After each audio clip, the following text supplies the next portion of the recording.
Hi friends, welcome back.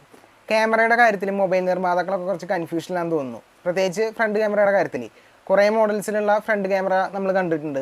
അപ്പോൾ ഇന്ന് ഒരു പുതിയ ഫോണാണ് ഞാൻ നിങ്ങൾക്ക് പരിചയപ്പെടുത്തുന്നത്. Asusന്റെ Zenfone 8 Flip എന്ന മോഡലാണിത്. പേര് സൂചിപ്പിക്കുന്ന പോലെ തന്നെ ഇതിൻ്റെ ക്യാമറ ഫ്ലിപ്പായിട്ടാണ് വരുന്നത്. ഈ വീഡിയോയിൽ ഈ ഫോണിൻ്റെ വിശേഷങ്ങൾ നോക്കിയാലോ. ആദ്യം തന്നെ നമുക്ക് ഇതിൻ്റെ ഡിസ്പ്ലേയുടെ കാര്യം തന്നെ എടുക്കാം. ഒരു 6.67 വരുന്ന ഒരു AMOLED ഡിസ്പ്ലേ ആണ് ഈ ഫോണിൽ വരുന്നത്. അതുപോലെ തന്നെ ഇതിൻ്റെ റീഫ്രഷ് റേറ്റ് വരുന്നത് 90 ആണ്.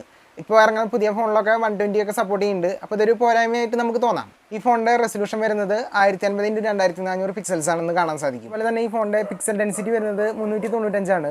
ഈ റേഞ്ചിലുള്ള ബാക്കിയുള്ള ഫോണിൽ വെച്ച് നോക്കുമ്പോൾ ഇത് വളരെ കുറവാണെന്ന് നമുക്ക് തോന്നും. ഇതിൽ കമ്പനി ഓൾവേസ് ഡിസ്പ്ലേയും കൊടുത്തിട്ടുണ്ട്.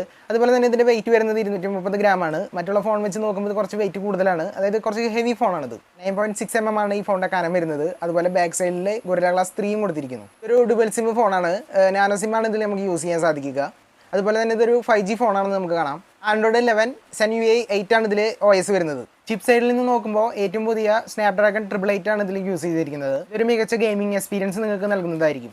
8GB RAM ആണ് ഇതിൽ വരുന്നത്. അതുപോലെ 128GB ആൻഡ് 256GB ഇങ്ങനെ രണ്ട് വേരിയൻറ്റ് ഇതിൽ വരുന്നുണ്ട്. ക്യാമറയുടെ ഭാഗത്തേക്ക് നോക്കുമ്പോൾ 64 MB മെയിൻ ക്യാമറയും 8 MB ടെലിഫോട്ടോയും 12 MB അൾട്രാ വൈഡും ആണ് ഇതിൽ വരുന്നത്.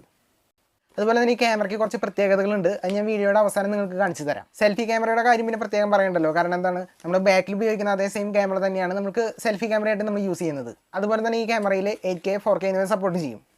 3.5 mm ഓഡി ജാക്ക് ഇതിൽ കൊടുത്തിട്ടില്ല. അതുപോലെ NFC ഇതിൽ ഉൾപ്പെടുത്തിയിട്ടുണ്ട്. ഫിംഗർ പ്രിന്റ് ഇതിൽ അണ്ടർ ഡിസ്പ്ലേയിലാണ് കൊടുത്തിരിക്കുന്നത്.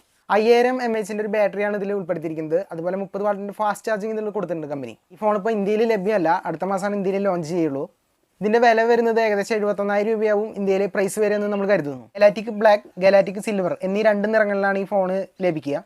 ഇനി ഈ ക്യാമറയിൽ മാത്രമുള്ള കുറച്ച് ഫീച്ചറുകൾ നമുക്ക് നോക്കിയിട്ട് വന്നാലോ.